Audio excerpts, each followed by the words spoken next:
Welcome to Manager Tools. Today's topic, Developing Subordinate Managers, Chapter 1. We'll have more about this topic in the future, but for now, here's a simple way to start. Here we go.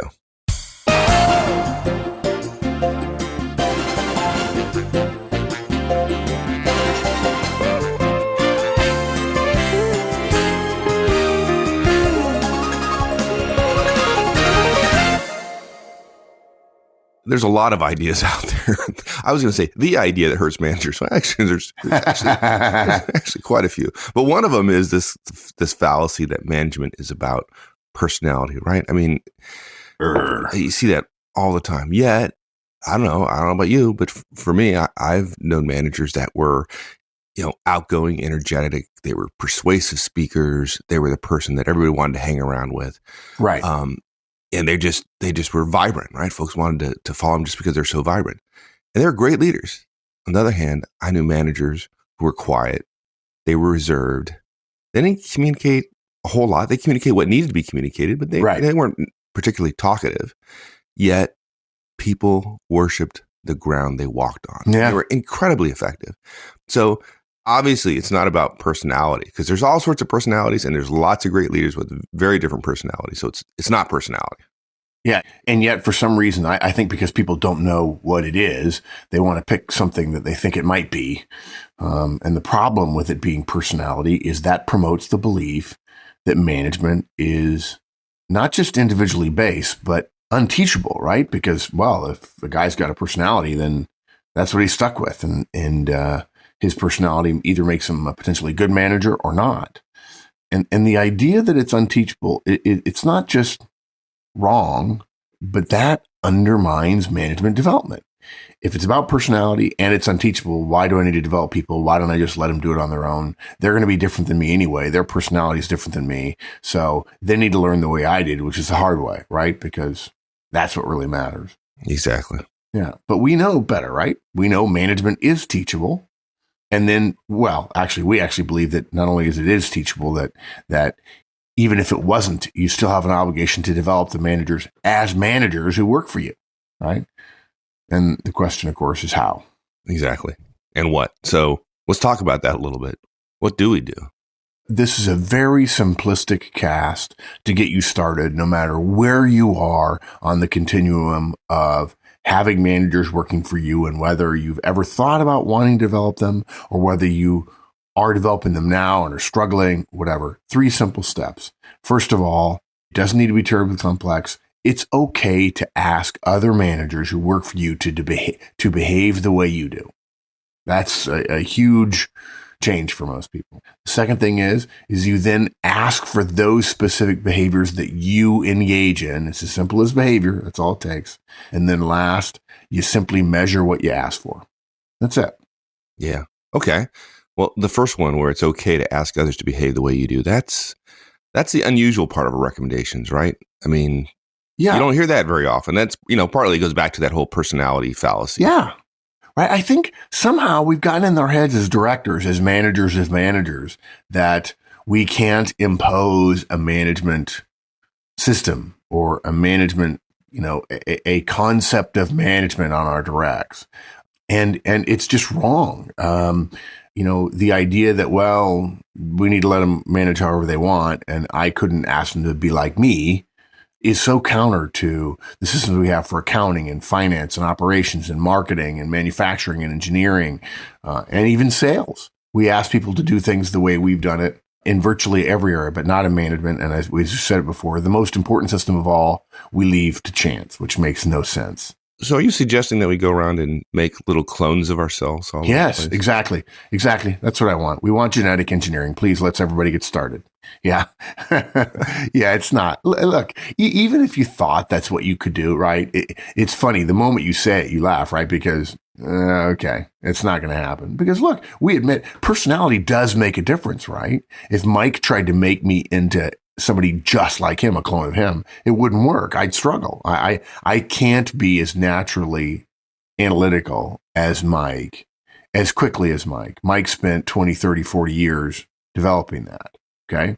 And to expect cloneness or exactness doesn't work. But this cast really isn't about the end result of the effort. If Mike's my boss and Mike tries to make a clone of me, it'd take 20 years to do it. And of course, how long does anybody work for the average boss? I don't know what that number is, but I'm guessing the average is 18 months. Just wild guess. I'm okay in being told somebody has data that I'm wrong. But the problem is the idea that you're going to make somebody a clone. If Mike decided to make me a clone of his, despite his terrible frustration that I'm not smart enough to do it, is that takes 20 years. And that really totally makes people bummed out that, God, it's going to take 20 years. I can't do that, right? I have needs right now. Right. Well, that's probably not even the real issue for most folks, right? That's what most folks aren't thinking about that. They're thinking that they don't know what to teach their folks. They don't. Yeah. Right. I mean, that's the problem most folks have and therefore are unwilling to engage in that behavior. Yeah. And so what we suggest is, look, think about the few key big things that you do that make a difference, right? Don't try to get all of them. Don't try to say, okay, I've got 17 things. I've got to teach all of them to everybody. What we recommend is look for the few key big things that you do well, or even if you're not sure you do them well, but you do them differently, or you rely on them a great deal and you think they make a great difference in your success. Yeah, look at you're a manager of managers, right? You're a director. Yeah. We'd call that a director. So you've done apparently well enough to get to your level. So you must be doing something right. Right. And your bosses know what you know, which is you're not doing everything right. Right. Yeah. Hence pick the key things, right? The things that you know make a difference. Yeah. So whatever you think those key things are that you do that make a difference, it's okay to ask your directs to do those things your way. I don't know that anyone's ever said that before. You read all the literature and everything else. All the academicians say, oh, it's based on this, it's based on that, and everything else. No, we need a simple way to approach management development. Here it is. Pick those big things, and it's okay to expect your directs to do those things largely your way. Now, look, if you run your meetings a certain way, it's okay to ask your directs, your managers who work for you, to run theirs the same way you do. If you meet with your folks every week or even every month, right, with an agenda or without, it's okay to expect that of your directs as well. And to say what I would say, which is this is how we manage in this division, in this department. If you report to your boss a certain way and you believe that's a big plus, it's okay to ask your directs to do it the same way. And that one makes particular sense to me, right? If you prepare your reviews, your annual reviews, a way that you believe makes them better, it's okay to expect that of your directs once a year. If you prep budget following some simple rules that you think makes it better, look, you've been promoted a couple of times. If you do it a certain way, it's okay to expect your directs to do it, check that it's done, and then if there are errors that indicate they didn't do it that way, give them some feedback and get them to change to do it your way. Okay, so now it really is that simple. Now, there are a couple of related points here that I think are worth going into. And Mike, I'm sure, when we talked about this, you were like, okay, what about the Trinity? What about people who are doing it our way, right? Yeah. Look, folks, we're not proselytizing for some other religion. We're not saying, the heck with the Trinity, okay, with one-on-ones and feedback and coaching and delegation. We're not saying as well that what every manager in the world, whatever any manager is doing, who has managers working for him or her, is inherently good, right? Well, Mike mentioned it, right? You got promoted. We do think there's something to be said for getting promoted, right? The organization believes that whatever you're doing managerially is not awful, okay? Somebody has thought a little bit about how you were going to be as a manager of managers in order for you to become a director. But we also admit that some bad managers do get promoted, and they may be listening right now. What we're advocating here is not that only good management should be trained in other people, but rather that all managers are obligated to develop all of their directs, managers included, right? If your directs are managers, you have an obligation to develop them as managers as well, right? And not knowing what to develop one of your directs on, or how to do it is not an excuse not to do it. We believe in creating a culture of development, of asking people to grow and asking them to improve their abilities, right? And we think it's okay, even if you don't know how, to do inefficient development, right? That's better than nothing at all. So if you're using the Trinity now, then you can use this to ask your folks to start using the Trinity. Now, look, we think one-on-ones and feedback and coaching and delegation are the way to go. But if you're not using them, you can use this cast to develop your directs in whatever way you manage. We're not saying that our way is the only way. You don't have to be using many of our other recommendations, or even just a few. You don't have to be using any of them at all to use this cast to make your directs more effective. We want you to be better as a manager, and we want your directs to get better as a manager. And that is not predicated on you managing a certain way. And let's call it our way, the manager tools way.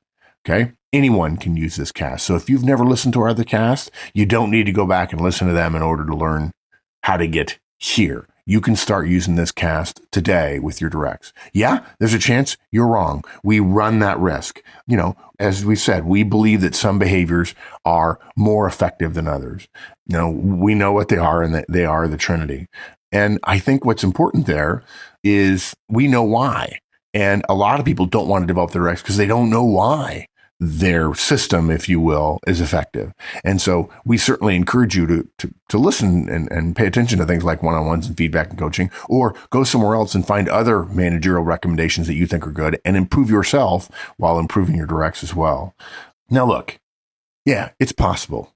Some director is running really bad meetings and is going to use our guidance to mess up his or her directs, right? He's running bad meetings. He hears this cast. He says, oh, okay, finally I can make little clones of my people, and everybody else's meetings get bad as well. But frankly, we think that's pretty unlikely. Why? Because the managers who have really bad meetings and know they have bad meetings are going to do something about them before they start teaching their directs how to do it. Yeah, particularly if they're a listener of manager tools, right? Yeah, exactly. Right. Yeah, exactly. Yeah. And every one of our casts is written for every single manager, not just listeners, right? On the off chance that somebody might stumble into us and we get, 100 new listeners a day. Okay, but the managers who have bad, on the other side of the coin, the managers who have bad meetings and think they're good probably aren't much into developing their directs anyway. And to your point, may not be listening, right? In that rare instance where a manager who is doing something inefficient and ineffective and then teaches all of her directs to do it that way, sooner or later, that's going to correct itself. We just believe that's inevitable. Yeah. So a couple caveats there, but do you have any more caveats? Yeah. Look, and here's the one that will eliminate a lot of bad behavior being sent down a level, if you will. Know why you believe that your way is better, and teach it to your directs only if you can describe the behavior necessary to achieve it, the reason why it works, and you can show why it produces better results. Okay. We are not saying that everybody does it your way because it's your way. We are saying, people, you can recommend your directs do it your way because your way is appreciably and noticeably and teachably better. It's not a blanket policy to have your directs do things your way. Again, just because it's your way. Now look, this means you have to think about things. We're not joking around here. You have to think about how you manage, about how the way you do things. You'll have to know, at least somewhat, how others might achieve their results. You'll have to be able to make a case for your own way. You'll have to become a knowledgeable and persuasive teacher who encourages growth rather than just a boss who mandates compliance doing it your way. Okay. Now, technically, you can avoid all that and just dictate, but I suspect you'll get really, really bad results. And if you're interested in results and you want to do better, you're going to figure out how to change that to get where you want to go. And the other caveat is, if you do something using technique X, let's say, right? And one of your directs also uses that same technique, but he adds an embellishment we'll call the embellishment technique Y or embellishment Y. We recommend you leave them alone to do so. Okay. If it takes them roughly the same amount of energy and or time, and they get better results by enhancing what you've shared, let them do it. Okay. We're not saying you get to clone yourself, going back to Mike's earlier joke. We're not saying you get to clone yourself and then you stop all development, right? it's not a license to mandate the lack of growth, which is what you would be doing if you didn't allow your folks to improve upon what you're recommending, at least in terms of their own behavior. What we're basically doing is stating your obligation to teach and to grow people, and we're giving you a simple way to do it, not a way to say everybody has to change to this way, and then we stop growing and developing. That doesn't make sense. Yeah. And let's don't make it too complicated here. There's something to be said for simplicity. Don't try to teach everything. Right? Yeah. Just one thing at a time. I mean, hey, look, you could have a list of 20 things that you think make you effective. If you're going to start off with a list of 20, that is way too big. So just start with the basics. Try 10 and be happy with 5 behaviors that all your directs know and use routinely. Yeah, Mike, don't you think when we were 25-year-old managers, if we just started, if one of our bosses would say, okay, you've got managers working for you now, you're a director, start developing your people, we would probably sat down and go, okay, what 11 billion things do we do? And let's make a list and let's start getting everybody doing them. And we would have failed after 6 months or 9 months, whatever. You would have put a lot more time into preparing. I would have probably done a little bit willy-nilly, but we would have failed. 9 months, I wouldn't even had my list complete. I would have been still. Yeah. But it's a bit like trying to advance on all fronts in all directions at the same speed all the time. It doesn't work.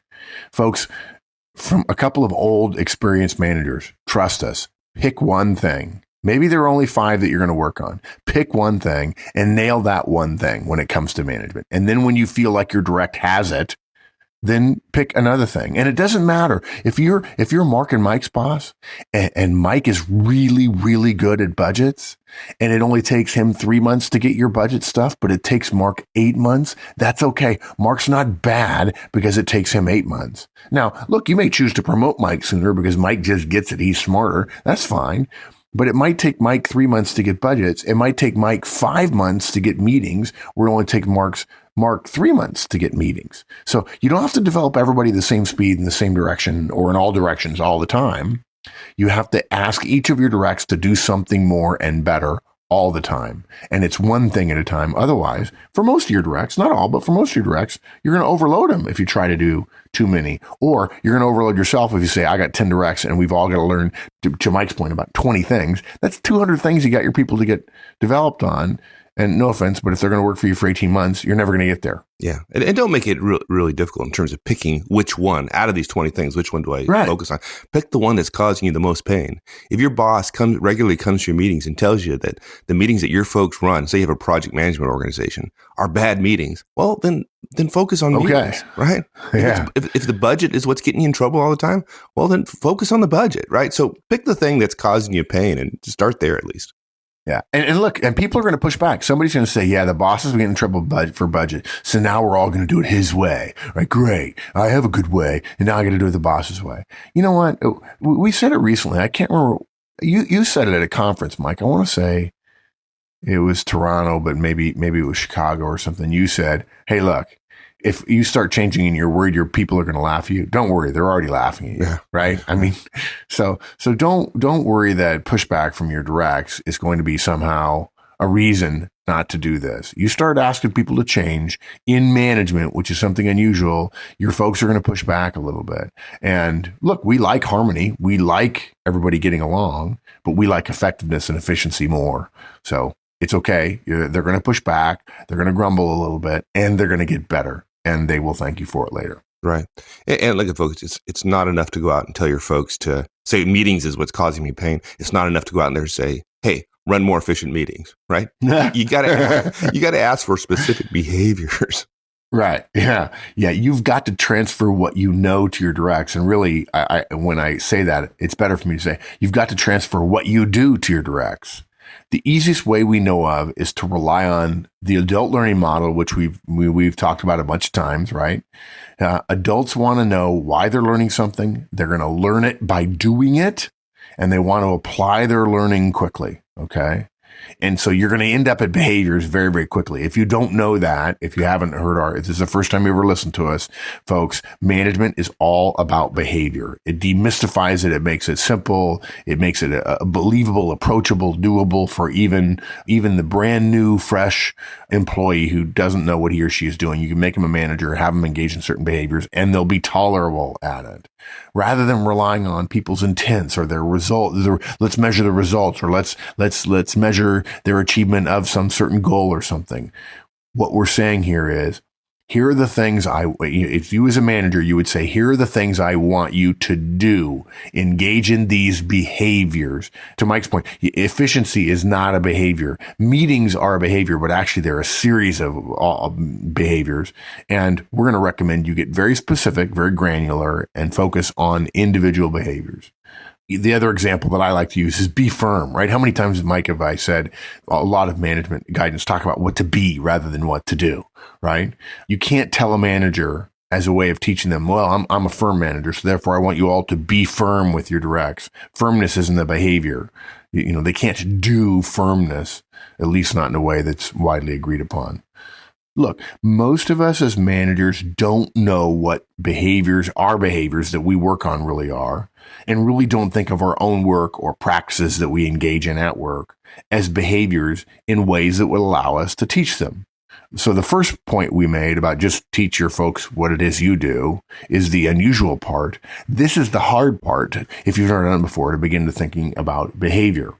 So you've got to start thinking about the way you do things as behavior. Now, look, we're going to admit it. We touched on the Trinity before. If you're looking for a compendium of behaviors that would make it easy for you to teach, look, Manager Tools is the place to come get that. We're not going to be shy about that. Just change the way you manage, and then ask your directs to do the same. And there are other casts out there about how to roll out the Trinity with you and your directs. Okay, let's talk Mike's example. Suppose you want efficient meetings, right? Look, if you think what you're doing in your meetings is efficient and effective, please do teach that to your direct managers. We want everyone to go to efficient and effective meetings.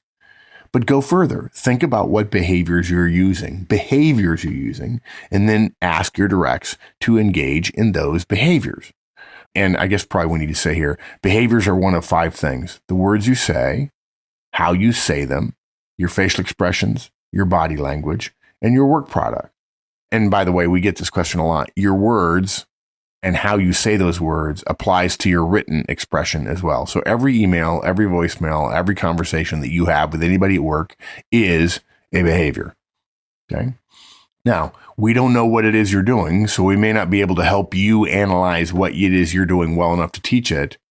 But look, if you can't describe what you're doing as a behavior, the words you say, how you say, facial expressions, body language, and your work product, your directs won't be able to do that behavior, and your efforts at developing them are going to be wildly inefficient just because they're going to be stumbling around and wondering why they're not getting the results you're getting. Let's make it easy for folks. Give me an example. Let's say, for example, that I told my direct to go out and run more efficient meetings. That's not behavior. So turn that into behavior for me. Yeah, it's the whole, I know a good meeting when I see it, right? Exactly. And I'll know it when it's efficient, right? And I'll tell you, right? And of course, I'll watch them, and then I'll let them know when they get to an efficient meeting, right? You could do that, but it essentially doesn't work. Are you going to go to all their meetings so that you can be the judge of whether or not the meeting is efficient? Are you going to let them do 20 meetings in a row and then go visit and discover that they're no closer because their definition of efficient meetings and yours were wildly different? I mean, you can do that, but you end up stopping pretty quickly. So let's break down what it is the behaviors are that make up for an efficient and effective meeting, and let's ask for those behaviors. So what are they? You have to send out an agenda in advance. Okay. And by the way, an agenda is the items you're going to talk about, the start time for each item and who owns each item. And the start time of the next item is the ending of the previous item. Okay. The next behavior is you start the meeting on time, whether there's everybody there or not. That is a behavior. It's 10 o'clock in the morning. Are you starting the meeting or not? Right? If you start at 10:02, then you didn't start the meeting on time. Right. Okay. Another behavior is when the time is up for an agenda item, you move on. You say, okay, we're moving on to the next item. Okay. Another behavior is you have someone, yourself or someone else, taking notes of the key deliverables coming out of the meeting. Another behavior is you end each agenda item with who does what by when. In other words, who owns the deliverable. Okay. Another behavior is you use a parking lot. If somebody brings up X when you're talking about Y, you put X in the parking lot and you have 5 minutes at the end of your agenda for covering things that have been in the parking lot. Interesting things that you may want to talk about, but that aren't on the agenda. Another behavior, and I'm not being complete here. I'm just thinking off the top of my head. We get lots of questions about meetings. Another behavior is end on time as well. When it's 11 o'clock, you end the meeting, even if people are still talking, so that people will know you started and end on time. Those are broken down into detail behaviors. And what I'd love to see happen is somebody who listens to this cast go, I like the idea. I finally feel like I can create a roadmap. I don't have to go to some book to find the roadmap, or I don't have to trust Mark and Mike's roadmap to develop my people. But now I'm having trouble breaking down what it is I do into behaviors. Come to the forums, come to, managertools.com/forums, sign in. If you're not registered, sign in. It's free. And then ask your question. How can I break down this behavior that I want to teach my direct managers into behaviors? How can I break it down? And one of our members, if not one of us, will answer your question. Here are the things that are probably the key behaviors in that. The great thing about it is if you go to the meeting, you can watch one time whether or not, is there an agenda in advance? Did you get it? Did they start on time? Did they finish each agenda item on time? Did they take notes? Did they end the meeting on time? Did they use a parking lot? Yes or no? It's as simple as that. Look, the breaking down is probably going to be hard for some people. And so if you need help, come to the forums. We'll be happy to help you. If you want your directs to have one-on-ones, then those behaviors are, it's a weekly meeting. It's regularly scheduled. It's a half-hour meeting. There's a 10-10-10 agenda, and note-taking happens. You've got to take notes. If you want feedback from your directs, right? I'm sorry, that's not right. If you want your direct managers to engage in feedback to their directs, watch it. I'm in trouble there. It's using certain words in certain order. Now, look, if you have your own model, great, but know that your model includes certain behaviors. And if your behavior is, I want you to be warm and fuzzy when you do it, that's not behavior. Ask yourself, what would somebody do that would cause you to say, that was warm and fuzzy? Okay. Mike often says that he doesn't want to give feedback. He stays away from giving feedback, negative feedback, unless he can laugh about it. Because if he can't laugh about it, if he's angry, if he's frustrated about it, or let's put it this way, if he can't laugh about it, he's probably a little bit angry and frustrated, and that won't come across as focusing on improving the direct's behavior as opposed to venting his anger. And frankly, I've learned that from him because I used to give feedback until I heard him say that I gave too much feedback when I was a little bit angry. And so that behavior of I have to be able to laugh about it means if you're not chuckling when you give feedback, you may be angry. So the behavior I'm looking for is I want you to chuckle when you deliver it. Now, that may sound corny to some of you, but that's a behavior and it's measurable. And if you're effective at giving feedback and your folks are not, again, going back to one of our earlier points, it is perfectly acceptable that you tell your folks, this is how I want you to behave. Again, It's not personality. Yeah. And you don't have to say you're going to do it like me. You're going to say this way works better than you. You may come up in 6 months or a year with a different way. They're going to, your direct may improve upon it. That's the embellishment why we were talking about before. But you're not dictatorial. You're saying you're not doing it well. I don't know all possible ways to do it. We don't need to do a worldwide behavior search for the right way to give feedback. My way works. I got promoted. You're going to do it my way. And again, it sounds terrible to say you're going to do it my way. We probably mean that in your head, you'll say that. Right. But it's not that Mark and Mike are saying everybody's going to do it our way. No, you're saying, look, you're doing it way X. My way Y is noticeably better. I don't necessarily want you to do it my way. I want you to do it a better way. And the one we have in front of us is mine. Right. Come up with a different one that works better, and we'll talk about that. But until then, exactly. Try this. Yeah. Until then, exactly right. Because this is just getting started. It's not the end result. It's not the cloning process at the very end. It's just the starting point. It's messy. It's inefficient, but it works.